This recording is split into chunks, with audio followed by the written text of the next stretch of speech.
మీ తాకట్టు బంగారం కష్టాలకి good bye చెప్పండి. వెంటనే ఎన్ గోల్డ్ కి కాల్ చేయండి. తెలంగాణలో ఎస్ఐఆర్ ప్రక్రియ ముగిసింది. ఎస్ఐఆర్ లో 73 లక్షల ఓట్లు తొలగించేటువంటి అవకాశాలు కనబడుతున్నాయి.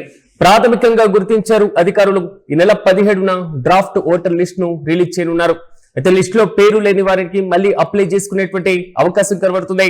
అయితే తెలంగాణలో ఓటర్ల ప్రత్యేక ముమ్మర సవరణకు సంబంధించిన ఎస్ఐఆర్ ప్రక్రియకు సంబంధించి ఇంటింటికి ఎన్యుమరేషన్ ప్రక్రియ కూడా ముగిసింది. ఇక రాష్ట్ర ముఖ్య ఎన్నికల అధికారి సి సుదర్శన్ రెడ్డి వెల్లడించినటువంటి సమాచారంలో కీలకమైనటువంటి అంశాలే ఓసారి మనం చూడాలి. తొలగించేటువంటి ఓటర్ల జాబితా భారీగా కనబడుతుంది. రాష్ట్ర వ్యాప్తంగా ప్రాథమికంగా దాదాపు 73.47 లక్షల మంది ఓట్లను మొత్తం అంటే ఓటర్లలో 21.72% సంబంధించి అన్కలెక్టబుల్ అంటే సమాచారం సేకరించలేని కేటగిరీ కింద గుర్తించినట్లుగా తెలుస్తున్నాయి. మరోవైపు డ్రాఫ్ట్ నోటిఫికేషన్ ను ఈ నెల 17వ తేదీన ప్రాథమిక ముసాయిదా ఓటర్ల జాబితాను విడుదల చేసేటువంటి అవకాశం అయితే చాలా స్పష్టంగా కనబడుతున్నాయి.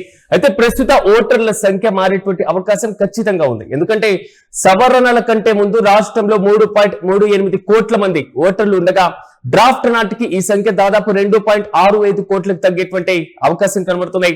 అంటే మొత్తం ఓటర్లలో 21% మంది తగ్గేటువంటి పరిస్థితి. ప్రధానంగా కీలకమైనటువంటి కారణాలు కూడా కనబడుతున్నాయి. ఎందుకంటే శాశ్వతంగా వేరే ప్రాంతాలకు మారినటువంటి వారు ఉన్నారు. దాదాపు ఒక 45.2 లక్షల మంది ఓటర్లు. ఇక మరణించినటువంటి ఓటర్ల జాబితాను కూడా ఈసీ గుర్తించింది. చనిపోయినటువంటి వారిని మరి ముఖ్యంగా చిరునామాకు సంబంధించి అడ్రస్ లేనటువంటి వారు, డూప్లికేట్ ఓట్లు ఉన్నటువంటి వారు, ఒకటి కంటే ఎక్కువగా ఓట్లు ఉన్నటువంటి వారు, పేరు లేకపోతే వెంటనే ఏం చేయాలి అనే దానిపైన కూడా ఈసీ కొంతవరకు క్లారిటీ ఇచ్చింది. ఆగస్టు 17వ తేదీన వెలువడేటువంటి డ్రాఫ్ట్ ఓటర్ల జాబితాలో మీ పేరు లేకపోయినా కంగారు పడాల్సినటువంటి అవసరం లేదు. ఎందుకంటే ఎన్నికల సంఘం మళ్ళీ దరఖాస్తు చేసుకోవడానికి అవకాశం కల్పిస్తుంది. ఆగస్టు 17వ తేదీ నుంచి అక్టోబర్ 15వ తేదీ వరకు దాదాపు 2 నెలల పాటు అంటే దరఖాస్తులు లేదా అభ్యంతరాలను కూడా సమర్పించవచ్చు. మరోవైపు ఫామ్ 6 కి సంబంధించి అంటే ఓటర్లు తొలగించబడిన లేదా కొత్తగా నమోదు చేసుకోవాలనుకున్న సరైనటువంటి ఆధారాలతో ఫామ్ 6 ను నింపి సమర్పించాల్సి ఉంటుంది. మరోవైపు దాదాపు ఆన్లైన్ ద్వారా లేదా మీ ప్రాంతంలో ఉన్నటువంటి బిఎల్ఓ ద్వారా ఆఫ్లైన్ లో కూడా దరఖాస్తు చేసుకునేటువంటి అవకాశం ఉంది. అయితే అన్నిటినీ పరిశీలించిన తర్వాత అక్టోబర్ 19న తుది ఓటర్ల జాబితాను కూడా ప్రకటించేటువంటి అవకాశాలు అయితే చాలా స్పష్టంగా కనబడుతున్నాయి. ఒకసారి మనం జిల్లాల వారీగా ఎస్ఐఆర్ ప్రక్రియ, దానికి సంబంధించినటువంటి ఎన్యుమరేషన్ పత్రాల డిజిటలైజేషన్ అయినటువంటి ప్రక్రియను ఓసారి చూద్దాం. ప్రధానంగా తెలంగాణ వ్యాప్తంగా ఉన్నటువంటి దాంట్లో కుమరం భీంలో 89%, మంచిర్యాలలో 82%, ఆదిలాబాద్ లో 86%, అదేవిధంగా కామారెడ్డిలో 87%, పెద్దపల్లిలో 88%, జగిత్యాల 89%, ఇక కరీంనగర్ లో 83%, రాజన్న సిరిసిల్లలో 87.70%, సంగారెడ్డిలో 79%, ఇక మెదక్ లో 79%, అదేవిధంగా మేడ్చల్ మల్కాజ్గిరిలో 63%, రంగారెడ్డిలో 65%, సిద్దిపేటలో 88%, మెదక్ లో 90.53%, ఇక మహబూబ్ నగర్ లో 85.94%, నాగర్ కర్నూల్లో 84%, వనపర్తిలో 86%, జోగులాంబ గద్వాల్లో 87%, నల్గొండలో 89%, సూర్యాపేటలో 90%, జనగామలో 91%, మహబూబాబాద్ లో 90%, వరంగల్ తో 87.22%తో పాటుగా హనుమకొండలో 79%, జయశంకరి భూపాలపల్లి జిల్లాలో 87%, భద్రాద్రి కొత్తగూడెం జిల్లాలో 86%, ఇక ఖమ్మంలో 87%, నారాయణపేటలో 84%, ములుగు జిల్లాలో 88%. అంటే ఈ ఫామ్ ను నింపి ఇచ్చేటువంటి దాంట్లో కొంతవరకు జిల్లాల వారీగా ఉన్నటువంటి ఓవరాల్ పర్సంటేజ్ కి సంబంధించినటువంటి అంశం అంటే 78.26% డిజిటలైజేషన్ కంప్లీట్ అయిపోయింది. మిగిలినటువంటి ఆ పర్సంటేజ్ మాత్రం ఎక్కడ అడ్రస్ చేయలేదు, వాళ్ళకి ఇచ్చినటువంటి ఫామ్స్ ను నింపివ్వలేదు. ఈ ప్రక్రియ ద్వారా దాదాపు భారీ స్థాయిలో ఓట్లు అంటే 21% వరకు ఓట్ల పైన ప్రభావం పడేటువంటి అవకాశాలు అయితే చాలా స్పష్టంగా కనబడుతున్నాయి. అంటే అన్కలెక్టబుల్ సమాచారం సేకరించని ఓటర్ల జాబితా కింద 21.72% గుర్తించారు. ప్రధానంగా గ్రేటర్ హైదరాబాద్ జిల్లాల పరిధిలో 43 లక్షల ఓట్లు కూడా ఉన్నాయి. హైదరాబాద్, మేడ్చల్, మల్కాజ్గిరి, రంగారెడ్డి జిల్లాల పరిధిలో మొత్తం 1.41 కోట్ల ఓటర్లుంటే 71.05 లక్షల మంది మాత్రమే బిఎల్ఓలకు తమకు ఇచ్చినటువంటి ఎన్యుమరేషన్ పత్రాలు ఇవ్వడం జరిగింది. అంటే దాదాపు 40 లక్షల మందికి పైగా 43 లక్షల మంది వరకు కూడా ఇవ్వనటువంటి పరిస్థితులే మనం చూస్తున్నాం. అంటే రాష్ట్ర వ్యాప్తంగా 3.38 కోట్ల మంది ఓటర్లు ఉంటే సోమవారం సాయంత్రం 6 గంటల నాటికి అంటే నిన్న సాయంత్రం 6 గంటల వరకు 2.64% మంది ఓటర్లు మాత్రమే వారికి ఇచ్చినటువంటి పత్రాలకు డిజిటలైజేషన్ అయ్యాయి. అయితే మిగిలిన 74 లక్షల మందికి సంబంధించినటువంటి పత్రాలు అసలు ఇంకా బ్లాక్ లెవెల్ ఆఫీసర్స్ కి సంబంధించిన బిఎల్ఓలకు అసలు అందలేదు. అంటే దాదాపు 74 లక్షల ఓట్లలో అంటే 73.40 లక్షల ఓట్లు అంటే 21.70% ఓట్లు సేకరించడానికి అసలు వీలు కాలేదు. అన్కలెక్టబుల్ జాబితాలో ఈసీ చూపిస్తుంది. ప్రధానంగా లోకల్లో వారికి ఉన్నటువంటి చిరునామాకు సంబంధించిన లేదా అడ్రస్ లేకపోవడం కానివ్వండి, లేదా శాశ్వతంగా వేరే ప్రాంతాలకు వలస వెళ్లడమైనా, లేదా మృతి చెందడమైనా, లేదా డూప్లికేట్ ఓట్లు కలిగి ఉన్నా, ఒకటి కన్నా ఎక్కువగా ఓట్లు కలిగి ఉన్నా ఈ మొత్తాన్ని కూడా తొలగించి చూపించనున్నారు.